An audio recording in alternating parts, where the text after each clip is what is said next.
Hello everyone, welcome to my YouTube channel. मैं हूं नितिन जायसवाल और आज हम बात करेंगे एक ऐसे स्ट्रेटजी के बारे में, एक ऐसे इंडिकेटर के बारे में जो one of the most popular strategy और इंडिकेटर है जो प्रोफेशनल ट्रेडर यूज करते हैं। इस इंडिकेटर का यूज करके हम पता लगा सकते हैं कि स्टॉक कब ओवरबॉट हो चुका है और स्टॉक कब ओवरसोल्ड हो चुका है। तो आइए सबसे पहले इसको चार्ट पे कैसे लगाते हैं वो देखते हैं। तो सबसे पहले हमको आ जाना है चार्ट के ऊपर। मैं ट्रेडिंग व्यू का चार्ट यूज कर रहा हूं, आप किसी और प्लेटफॉर्म का भी चार्ट यूज कर सकते हैं। सबसे पहले मैं कहां आ जाऊंगा, इंडिकेटर सेक्शन में। जैसे मैंने इस पे क्लिक किया,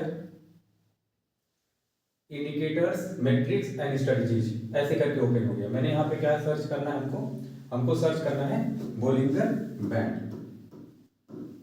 बोलिंगर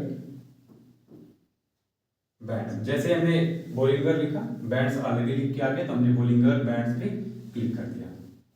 जैसे हमने एक बार बोलिंगर बैंड पे क्लिक किया, बोलिंगर बैंड अपने आप चार्ट में लग गया। तो आप देख सकते हैं यहाँ पे तीन लाइंस हैं, एक ग्रीन कलर की लाइन है नीचे, फिर ब्लू कलर की लाइन है और रेड कलर की लाइन है। तो सबसे पहले ध्यान दीजिएगा, जो बोलिंगर बैंड है, बोलिंगर बैंड, सर ये बोलिंगर का मतलब क्या है? बोलिंगर का मतलब है कि जिस साइंटिस्ट ने इसको दिया था उनका नाम था जॉन बोलिंगर। और बैंड का मतलब होता है, बैंड का मतलब होता है more than one. More than one, अगर कोई चीज है, मान लीजिए लाइंस है, अगर लाइन 1 2 3 4 5 ऐसे लाइंस है तो एक बैंड बना लेता है, स्पेक्ट्रम बना लेता है, उस चीज को हम बोलते हैं बैंड बोलते हैं। तो ठीक है ना। तो सबसे पहले देखिए, हमको यहाँ पे बोलिंगर बैंड के अंदर तीन लाइन दिखती हैं, line number 1, line number 2 and line number 3। Line number 1 को बोलते हैं अपर बैंड, तीसरे को लोअर बैंड और बीच वाले को मिडिल बैंड। आप लाइन भी बोल सकते हैं, आपके ऊपर है, ठीक है। अब देखिए ध्यान से, सबसे पहले हमको तीन लाइन गिवन है, line number 1, line number 2, line number 3। जो बोलिंगर बैंड होता है वो हमको बताता है कि प्राइस कैसे मूव कर रही है, प्राइस कैसे मूव कर रही है। तो उसके लिए हमको मिडल जो बैंड होता है वो हमको क्या बताता है? मिडल बैंड क्या है? सिंपली 20 डेज का मूविंग एवरेज है। सर कौन सा moving average? Simple moving average, simple moving average, जिसे शॉर्ट फॉर्म में हम SMA भी कहते हैं। तो प्राइस जनरली मिडिल बैंड के आसपास ही मूव करता है ज्यादातर समय में, 90% ऑफ द केस में। और जब भी स्ट्रॉन्ग ब्रेकआउट और स्ट्रॉन्ग ब्रेक डाउन, यानी कि जब प्राइस नीचे की तरफ मूव करता है और जब प्राइस ऊपर की तरफ मूव करता है, तो प्राइस किसके पास लगभग रहता है? अपर बैंड के पास या फिर लोअर बैंड के पास। तो सबसे पहले हमको समझना है कि हम इसका यूज कैसे कर सकते हैं। तो मैं इन सारी चीजों को कट कर देता हूं, वन बाय वन समझते हैं, ध्यान से देखिएगा। बोलिंगर बैंड स्ट्रेटजी हमको कहता है कि जो स्टॉक का प्राइस होता है वो 90% ऑफ द केस में कैसा मूव करता है, कैसा मूव करता है? रेंजिंग मूव करता है। यानी कि जो ब्रेकआउट होते हैं कभी कभार आते हैं, रेयर फिनोमिना है, 10% फिनोमिना है, लेकिन 90% ऑफ द केस में क्या होता है, जो प्राइस होता है वो बोलिंगर बैंड के अंदर ही मूव करता है। आया समझ में? तो देखिए, जब बोलिंगर बैंड के पास, जब बोलिंगर बैंड के अपर लाइन के पास प्राइस आएगी, जैसे इस लाइन के पास यहाँ पे प्राइस आई, तो हम क्या बोलते हैं? ओवर बॉट हो चुका है, ओवर बॉट हो चुका है। अब प्राइस यहां से नीचे गिर सकती है।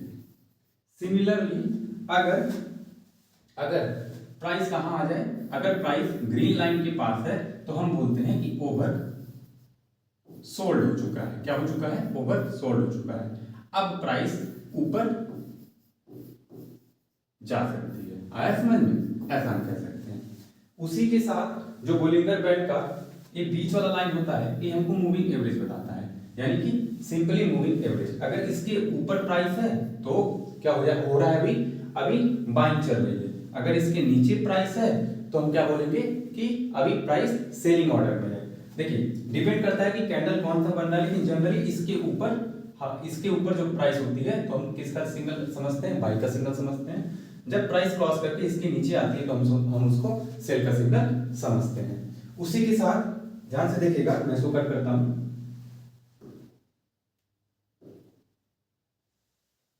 मैं इसको कट कर देता हूं, ध्यान से देखिए। आप जब भी बुलिंगर बैंड को देखेंगे तो कहीं पे आपको क्या दिखेगा, ये बुलिंगर बैंड का जो विड्थ होगा वो कम होगा। यहाँ पे देखिए कम है, यहाँ पे देखिए यहाँ पे ज्यादा है। तो ये क्या है, बुलिंगर बैंड का जो विड्थ होता है, विड्थ वो किसको बताता है, मार्केट की वोलाटिलिटी को बताता है। किसको बताता है, मार्केट की वोलाटिलिटी को बताता है। मार्केट कितना वोलाटाइल है। अगर मार्केट में प्राइस मूवमेंट कम रेंज में है, प्राइस ज्यादा मूवमेंट नहीं कर रहा है, एक रेंजिंग मार्केट में है, तो जो विड्थ ऑफ बुलिंगर बैंड होता है, बुलिंगर बैंड का जो विड्थ होता है वो क्या होता है, लेस होता है। कैसा होता है, लेस होता है। वाइसे वर्सा, जब वोलाटिलिटी मार्केट में हाई होती है तो क्या होता है, बुलिंगर बैंड का जो विड्थ होता है, बुलिंगर बैंड का जो विड्थ होता है वो ज्यादा होता है। तो एक चीज तो हमको यहां से क्लियर हो जाती है बुलिंगर बैंड से कि मार्केट कब ज्यादा वोलाटाइल है, कब वोलाटाइल नहीं है, ठीक है ना। तो इससे बुलिंगर बैंड का यूज करके हम रेंजिंग मार्केट में और अप ट्रेंड और डाउन ट्रेंड तीनों मार्केट में अच्छा पैसा बना सकते हैं। बुलिंगर बैंड को अकेले हम यूज करेंगे तो हमारे लिए थोड़ा सा फॉल्स सिग्नल भी मिल सकता है। तो जो प्रोफेशनल ट्रेडर्स होते हैं वो क्या यूज करते हैं, इसके साथ एक्सपोनेंशियल मूविंग एवरेज का यूज करते हैं। मोस्टली इसके साथ 9 EMA का यूज किया जाता है, ठीक है ना। तो चलिए अब मैं इसको कट करता हूं, आगे का कॉन्सेप्ट बताता हूं, ध्यान से सुनिएगा। अब देखिए, जब भी प्राइस इस लाइन को क्रॉस करता है, जब भी प्राइस इस लाइन को क्रॉस करता है तो हम ऐसा मानते हैं कि एक स्ट्रॉन्ग ब्रेकआउट का सिग्नल है। किसका सिग्नल है, स्ट्रॉन्ग ब्रेकआउट का सिग्नल है। हम इस कैंडल पे अपना क्या कर सकते हैं, इस कैंडल पे हम कंफर्मेशन ले सकते हैं, ले सकते हैं। और जैसे ही प्राइस इस लाइन को क्रॉस करे हम यहीं पे क्या कर सकते हैं, बाय कर सकते हैं। सर स्टॉप लॉस हम कहां का लगा सकते हैं, स्टॉप लॉस देखिए, स्टॉप लॉस अलग अलग लोगों का अलग अलग तरीके से होता है, क्योंकि अलग अलग लोगों का रिस्क मैनेजमेंट अलग होता है। आपके लिए 10 रुपए इंपॉर्टेंट हो सकता है, हमारे लिए 20 रुपए इंपॉर्टेंट हो सकता है, किसी के लिए 2 लाख भी इंपॉर्टेंट हो सकता है। आया समझ में। तो कहने का मतलब क्या है, लोगों का रिस्क मैनेजमेंट अलग अलग होता है। तो लोग कितना एक ट्रेड में गवा सकते हैं उनके माइंडसेट पे डिपेंड करता है, उनके कैपिटल पे डिपेंड करता है। तो मेरा ये रहता है मोस्टली कि आप प्रीवियस कैंडल का लो पे अपना स्टॉप लॉस लगाएं। और दूसरी चीज क्या है, ट्रेड लेने से पहले पोजीशन साइजिंग और एसएल और टारगेट अगर आपका फिक्स है कि हमको 1:3 1:4 लेना है तो वो भी अपना फिक्स कर सकते हैं। लेकिन जनरली अप ट्रेंड में, डाउन ट्रेंड में टारगेट नहीं लगाना चाहिए, आपको ऐसा लगाना चाहिए, टारगेट आपको नहीं लगाना चाहिए। क्यों नहीं लगाना चाहिए, क्योंकि आप अगर ट्रेंड को चलने नहीं देंगे, ट्रेंड के साथ बहेंगे नहीं, तो आप बड़ा प्रॉफिट नहीं कर पाएंगे। जल्दी मार्केट से निकल आएंगे, थोड़े में ही खुश हो जाएंगे, तो उसमें क्या होगा, आप बड़ा मुनाफा नहीं कमा पाएंगे, ठीक है ना। तो आपको क्या करना है, अगर मार्केट में अगर प्राइस इस अपर लाइन को कट करके ऊपर की तरफ जाती है तो हम बोलते हैं कि ऐसा प्रतीत होता है कि प्राइस क्या हो रहा है, प्राइस ऊपर की तरफ जा रहा है, ओवरबॉट की स्थिति में जा रहा है। हो सकता है कि कैंडल 1 2 3 के साथ 4 4 5 5 कैंडल ग्रीन बना दे, तो हम वहां पे क्या कर सकते हैं, बाय कर सकते हैं। और हमको कब तक इसको नहीं छोड़ना है, जब तक हम ट्रेंड पूरी तरीके से खत्म ना हो जाए। देखिए अगर आप यहाँ पे लिए होते हैं, यहाँ पे आप बाय किए होते हैं, तो देखिए यहाँ पे एक कैंडल पूरा ग्रीन ये आपको मिलता, थोड़ा सा पुल बैक आया है, फिर देखिए यहाँ पे फिर थोड़ा सा हल्का सा पुल बैक आया, फिर यहाँ पे, तो देखिए यहाँ से लेके यहाँ तक आपको परसेंटेज प्रॉफिट मिल जाता है, ठीक है ना। तो आप ऐसे इन ट्रेड को ले सकते हैं, ठीक है ना। उसके बाद मैं इसको कट करता हूँ। अब देखिए बुलिंगर बैंड का साइज देखिए, यहाँ पे बुलिंगर बैंड थोड़ा बड़ा है, यहाँ पे बुलिंगर बैंड छोटा है, यहाँ पे बुलिंगर बैंड छोटा है। मैं आगे बढ़ाता हूँ चार्ट में, देखते रहिए आप, देखिए मैंने वहां पे बाई वाला पोजीशन देखा था, यहाँ पे मैं सेल का पोजीशन देखूंगा, ध्यान से देखिएगा। सबसे पहले बुलिंगर बैंड को ध्यान दे देखिए, यहाँ पे बुलिंगर बैंड काफी वाइड है, इस सेक्शन में काफी ज्यादा वाइड है, तो क्या है मार्केट में वोलेटिलिटी मैक्सिमम है। दूसरा चीज क्या है, अब देखिए जब मैं कह रहा था कि प्राइस किसको टच कर रही है, प्राइस देखिए ग्रीन वाले लाइन को टच कर रही है, यहाँ पे देखिए प्राइस टच कर रही है, ठीक है ना, प्राइस ग्रीन वाले को टच कर रही है।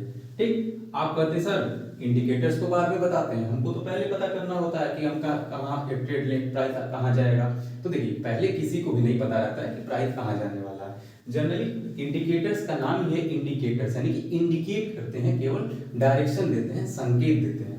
तो यहाँ पे जैसे ये रेड कैंडल बना, देखिए प्राइस कहाँ तक आ गया था, प्राइस इस ग्रीन लाइन पे आ गया था। अगर यहाँ पे आप एंट्री बनाते हैं और प्राइस यहाँ पे एंट्री बनाते हैं, आप अगर यहाँ पे सेल की एंट्री बनाते हैं और अपना स्टॉप लॉस अगर इसके इस लाइन के ऊपर आप यहाँ पे रखते हैं, तो आपको देखिए कितना बड़ा प्राइस मूवमेंट आपको यहाँ तक मिल जाता है। देखिए यहाँ से लेके यहाँ तक, अगर मैं इसको कैलकुलेट करूँ, एक बार मैं इसको कट कर देता हूँ, अगर मैं इसको कैलकुलेट करूँ तो लगभग जानते हैं यहाँ से यहाँ तक कितना प्राइस हो गया, ध्यान से देखिएगा, यहाँ से लगभग 68,000 और यहाँ पे लगभग 65,000, लगभग आपको 2,500 से 3,000 यूएसडी का मूवमेंट आपको देखने को मिल जाता है। यहाँ पे आप काफी अच्छा पैसा बना सकते थे। तो ठीक है ना, चलिए दूसरी चीज क्या है, कहीं पे आपको बैंड बड़ी दिखी, कहीं पे बैंड आपको छोटी दिखी, तो इसको बोलते हैं Bollinger band squeeze strategy. Squeeze का मतलब किसी चीज को निचोड़ लेना। जैसे हम किसी चीज को निचोड़ते हैं, ऐसे दबाते हैं तो क्या हो जाता है, कंप्रेस हो जाता है, और जैसे हम उसको छोड़ते हैं दूर चला जाता है। तो मार्केट यहाँ पे क्या हुआ है, स्क्यूज हुआ है, यानी कि स्क्यूज हुआ है, यानी कि मार्केट अभी यहाँ पे लेस वोलेटाइल है, डायरेक्शनल मूवमेंट कर रहा है, रेंजिंग मूवमेंट कर रहा है। यहाँ पे मार्केट डाउन ट्रेंड में आपको दिख रहा है, वोलेटिलिटी हाई थी, तो देखिए प्राइस कितना ज्यादा गिरा है। तो ऐसे आप इस स्ट्रेटजी का यूज करके आप अच्छा पैसा बना सकते हैं। और मैं आपको और एग्जांपल आगे दिखा दूं, ध्यान से देखिएगा। देखिए मार्केट काफी समय तक रेंज में रहा, एक रेंज में मूव कर रहा था, उसके बाद देखिए यहाँ पे देखिए, ध्यान से देखिए, यहाँ पे देखिए आप इस कैंडल को देखिए, यहाँ पे प्राइस केज को क्रॉस करके बाहर चला गया, फिर उसके बाद रिटर्न आया। जैसे यहाँ पे आया आपको प्रतीत हो गया कि प्राइस क्या हो गया है, प्राइस अब गिरने वाला है और जो स्टॉक है वो ओवर बॉट हो चुका है। तो देखिए फिर उसके बाद जैसे ही प्राइस इसके अंदर इंटर की, अगर आप यहाँ पे अपना ट्रेड प्लान किए होते हैं, ऐसा आप यहाँ तक का लगाए होते हैं, यहाँ तक आप ऐसा लगाते हैं, यहाँ पे अपना सेल ऑर्डर लगाते हैं, तो देखिए आपको कितना 1 2 3 आपको लगभग यहाँ तक का आपको क्या मिल जाता है, बड़े आराम से यहाँ तक का मूवमेंट आप यहाँ पे कैप्चर कर सकते हो। ठीक है ना, तो ये स्ट्रेटजी है हमारी बोलिंगर बैंड की स्ट्रेटजी। इसके बाद देखते हैं ध्यान से, और भी कुछ एग्जांपल मैं आपको दिखा दूं। देखिए ध्यान से यहाँ पे देखिए, यहाँ पे देखिए प्राइस ग्रीन के पास है, ग्रीन लाइन के पास है। जैसे ही आप यहाँ पे अगर प्राइस ग्रीन के पास आता है आपको नजर आता, आप इस कैंडल पे एंट्री बनाते हैं, यहाँ से देखिए आपको यहाँ तक का मूवमेंट देखने को मिल जाता है। तो ग्रीन के पास अगर प्राइस है तो आप क्या करेंगे, जनरली ग्रीन के पास अगर आप प्राइस है तो क्या करेंगे, जनरली आप ग्रीन के पास अगर प्राइस है तो जनरली क्या करेंगे, आप बाई करते हैं जनरली। लेकिन उसके पहले देखिए प्राइस कहाँ पे थी, रेड के पास थी, ठीक है ना, रेड लाइन के पास थी, फिर रेड लाइन से गिरता हुआ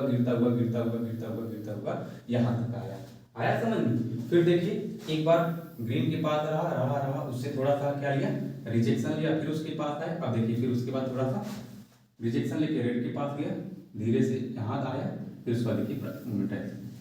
तो इन स्ट्रेटजी का यूज करके, हालांकि पूरी तरीके से कंफर्मेशन नहीं देता है, इसके साथ आप अन्य एक्सपोनेंशियल मूविंग एवरेज का यूज कर सकते हैं, तो आपको अच्छा बेनिफिट हो जाता है। लेकिन हाँ, हमेशा गलत भी नहीं होता है, तो सम टाइम हो सकता है गलत हो, लेकिन मोस्ट ऑफ द टाइम ये काफी हमको सही चीजें बताता है, सही डायरेक्शन देता है। और देखिए कभी कभी क्या होता है, कभी कभी ये हमको फॉल्स सिग्नल भी देता है। तो उसके लिए हमको क्या जरूरी है कि 1 से 2 इंडिकेटर्स का और यूज करें, प्राइस एक्शन को देखें, सपोर्ट रेजिस्टेंस को मार्क करके रखें तो हमारे लिए ट्रेडिंग प्लान करना काफ़ी इजी हो जाएगा। तो होपफुली आपको गुलिंदर बैंक की स्टडीज समझ में आई होगी। इन द केस अगर आपको कोई भी क्वेरी है तो आप नीचे कमेंट कर सकते हैं और अपना भी वहाँ पे दे सकते हैं। नेक्स्ट वीडियो आपको किस टॉपिक पे चाहिए आप वो भी कमेंट कर सकते हैं। और अगर आपने हमारे पुराने इंडिकेटर्स की वीडियो नहीं देखी है जहाँ पे हमने सपोर्ट रेजिस्टेंस उसके साथ हमने RSI के बारे में बात की है तो आप वहाँ पे भी जाके वीडियोस देख सकते हैं। और होपफुली आपको समझ में आया होगा। और दूसरी चीज़ क्या है, ट्रेडिंग जो है पेशेंस का गेम है, यानी कि आप जितना धैर्य बना के रखेंगे, कंसिस्टेंसी मेंटेन करके रखेंगे, रिस्क कंट्रोल करेंगे, रिस्क मैनेजमेंट करेंगे, लॉस को छोटा करेंगे, प्रॉफिट को बढ़ने देंगे तो आप ट्रेडिंग में अच्छा पैसा बना सकते हैं। तो होपफुली आपको वीडियो समझ में आया होगा। मिलते हैं नेक्स्ट वीडियो में, तब तक के लिए धन्यवाद।